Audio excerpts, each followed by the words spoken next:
which can cause temporary paralysis or in one leg or both. And it can also, if it presses just right against those nerves, can basically send a signal down the leg where, or cut off the signal to the leg and then cause you to fall. So, yeah, after we found out about that, it was clear that I had to be super careful in the future when carrying children.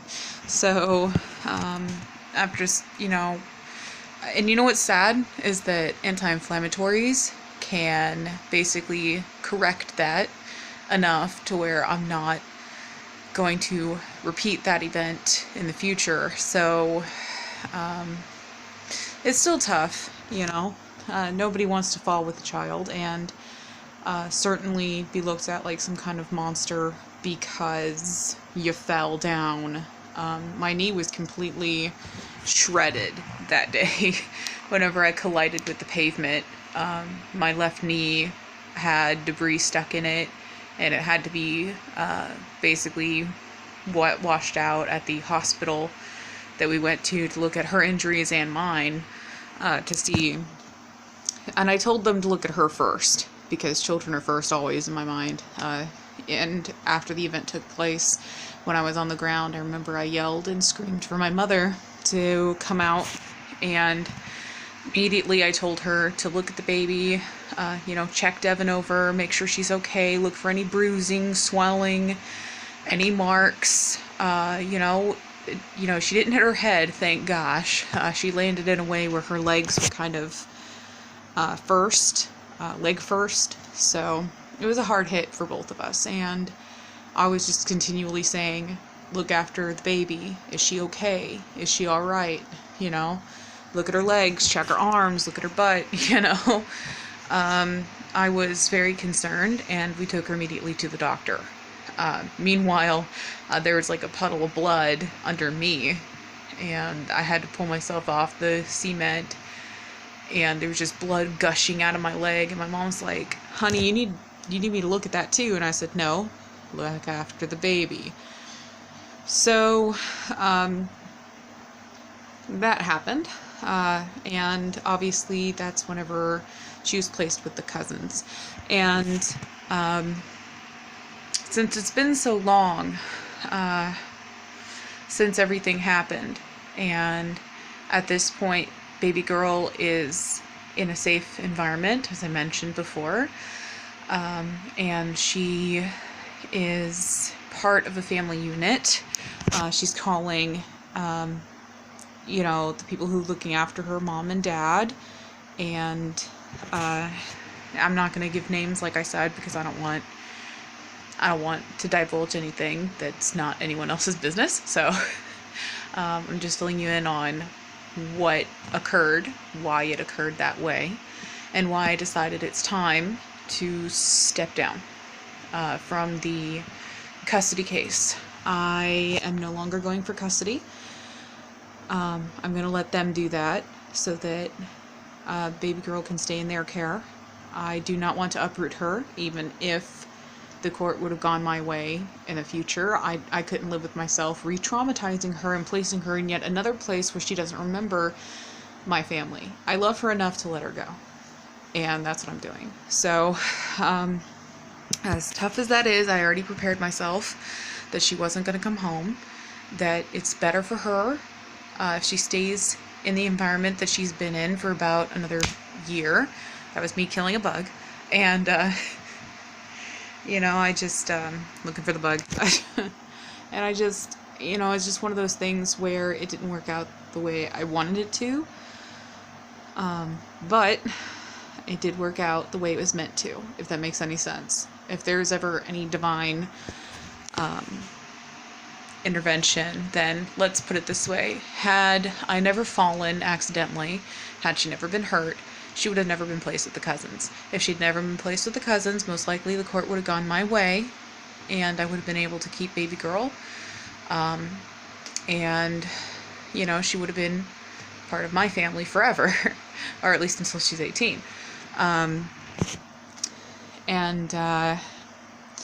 If that had happened, I would have never gotten accidentally knocked up. So then I would never have gotten pregnant. I would have never been blessed with my little baby boy, and things would have worked out a whole lot differently. Not that the different, not that the different thing would have been bad. It would have been great, but at the same time, the way it worked out, and besides which, the cousins had wanted her when she was 4 months old.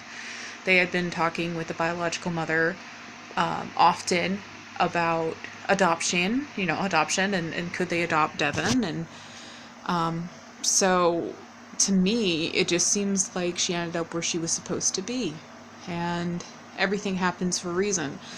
And I'm not going to, like I said, even if there was an option to continue my pursuit, and even if I had a chance, would I want to uproot the baby again from a family that she's had for an entire year, that she knows and knows the names of, and now she's 2 years old and she's more aware? Would I want to do that and traumatize her yet again just for my selfish need to have her back? No, I can't do that to her. I can't, and I won't. So best thing for her is to stay where she is. And it took me a long time to come to that conclusion. A lot of soul searching.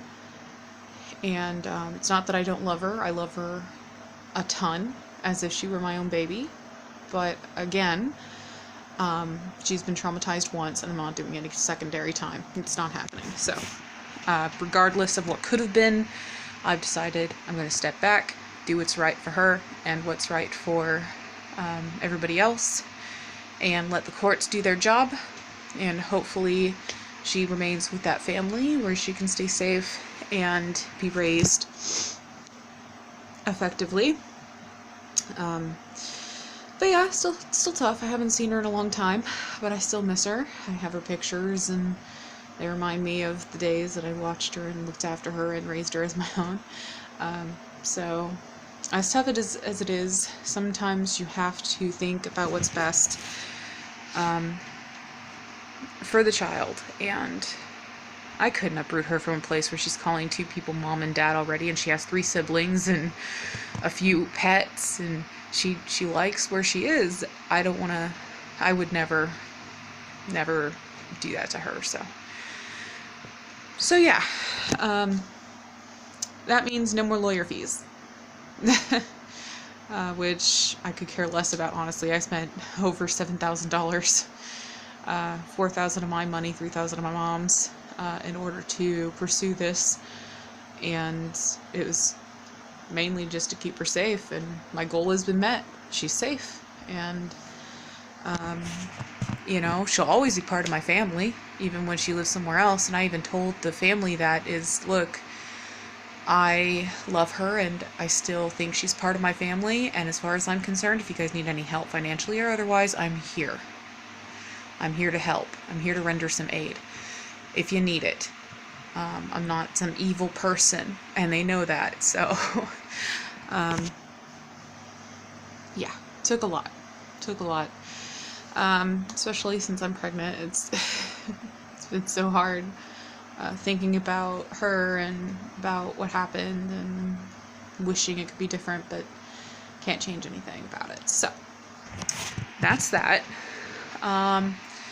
And yeah, so that's that story. And there's more to it, obviously. There was a time in Waco, I told the biological mother that I would probably have to go to Waco within a week. Could I take Devon? She said yes. She'd been with me to Waco before for my great aunt's funeral and also for Thanksgiving. So I decided that, why would I ask? And she said yes. And apparently she forgot all about that, because that night there was a call that my great uncle was dying, and that we had to hurry down there if we wanted to see him. And he was the pillar of our family. He was a preacher, and he was a great man. And whenever we heard he was ill and on his deathbed, the family asked if we could come down, and we did. So it was an emergency call in the middle of the night. We packed Devon up, we went, we saw him, or try to see him, but at that point the family didn't want him to be seen until a few days later, which is understandable because he was in such bad condition. His kidneys were failing. So we stayed down there for 2 weeks supporting the family and trying to boost morale any way we could during such a grim time.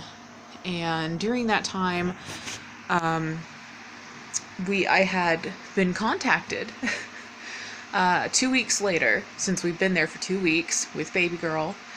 Her mother wanted her back for her birthday and threatened to try and get me for kidnapping charges if I didn't return the child to her by her birth date. So obviously I can't just leave my mother in Waco and take off and, leave the situation. I was kind of stuck there with everybody because anywhere my mom goes, I have to go because she was sick at the time. She needed me. So, and so I had to deal with that. And I explained to her that we're stuck in Waco. There's no way we could leave at that point in time. And so she decided, well, she would try to get me for kidnapping and contacted the police, and I had to talk to the police about what was going on. During that time, I had also already filed for papers for a protective order for Devon, so that her mom, because at the time she'd been talking about getting rid of her and time to get rid of the baby and just all this really crazy stuff. So I went ahead, hired a lawyer, and then 2 weeks when we were there dealing with our emergency in my family business, that's when we got the paperwork. And so when the police came to check on the child, obviously I had the paperwork to hand to them, and she just thought it was very suspicious, I guess, that it worked out that way, but that's just how it went. Either way, I wouldn't have allowed her at that time to have the baby, given her mental state and where she was at mentally. She was also suffering from postpartum depression. I know that for a fact. So there was just a lot to it. But yeah, so we were in Waco. The police come down one day, then they come down the next. Baby girl's great. She's in good health. Everything's good, and they leave. And the third time it happened, it was a day before my great uncle's funeral. He had passed away, and we were going to attend the funeral before coming home. And so there was that, and it was just nuts how it all worked out. It really was. So so yeah, so the way it happened, and then I told them, look, I'm being harassed via the police, and she won't, she's not going to stop. She's going to go through as many precincts as she can. And is there any way we can make a note of it so that you guys don't keep coming down? Because I'm trying to mourn my great uncle's death. I don't need police coming to my funeral, coming to the funeral of my great uncle and ruining it for my whole family. I don't need that. So they did make a note of it so that it wouldn't happen anymore. And they were really good. The Waco police are one of the best, in my opinion. And so there was that had happened. But yeah, so there was a lot that went on. She also wanted to press false charges against my sibling. I'm not going to say of what, because it is so terrible what she tried to say about her that I'm not going to repeat it ever. So I had to protect my sister along with the baby and with my family. So there was a lot that had happened, and after everything, you'd think that the baby's mother hates me, but she doesn't. She just was not in her right mind at the time. And when somebody is dealing with schizoaffective disorder, they deal with auditory hallucinations, visual hallucinations, paranoia, mood swings. They have delusional thinking, and oftentimes it can lead to making things up in a way. Like, their brain makes something up, they believe it, and they keep rolling with it. So what she was saying, she probably believed to some extent. So to her, it was real, and to everybody else, it was just nuts. But it's a terrible disorder, and I could never imagine living with that. And it's very difficult on her, and I don't hold anything against her, I really don't. It's just that she's sick, and she'll always be that way. So I'm just we're on yeah. I don't want to say good terms, because I'm very wary about her, you know. I got a bug in my eye. So you know, like, you can't trust somebody who's tried to ruin your sister's life or husband's life and your life. You just can't. I mean, like, had I not had the paperwork, or had I not been able to prove that I had asked, that or whatever, then I could have ended up in prison. So it's a very serious thing. You don't turn a blind eye to somebody who makes these things up and who says these things. So no matter how mentally sick they are, you just know if they're that sick, you can't ever really 100% trust them again. Ever. Not realistically, you just can't. So though the trust is not there, I don't hate her, if that makes sense. Can't afford to place all the blame on somebody who's sick, right? So, like, there's a lot that goes into that. And but yeah, so that's how that all went. And once we came back from Waco, then we went through the court proceedings and all that jazz. We did a whole year of that, or part of a year of that, and then the fall happened. She got placed, and then you came full circle. So everything happened the way it was meant to happen. There's nothing I can change, even if I wanted to. And yeah, so that's that story. And I'm probably going to unprivate all of the videos from 2019, before the court stuff and after the court stuff and whatever in between. Just release all that information, because now that I'm no longer in the court case, I don't have to be silent about it anymore. The only reason I was silent about it is because I didn't want my friend's lawyer to come through, or like her to come through and take the videos or to show them in court or whatever. Like, when people are looking at you with a fine-tooth comb, you don't want any information about the child or about you or any of that to be public. But once the paperwork goes through, I'll probably make all those videos public so that you guys can see the course of the beginning to the end.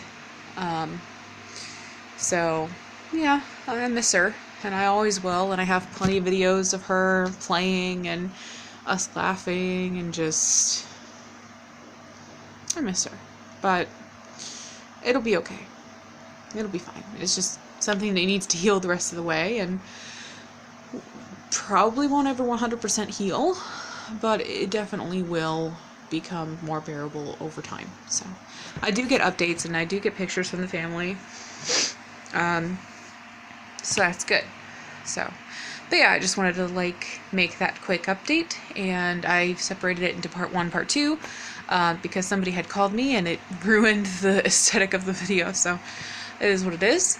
And this is a long enough video because the other one was 10, this is 19, so that means it's about 20 some odd minutes. Anyway, so yeah, so remember, when you view, peace, love, unity, and respect, and wish me luck with going forward and trying to move on with my life after all of the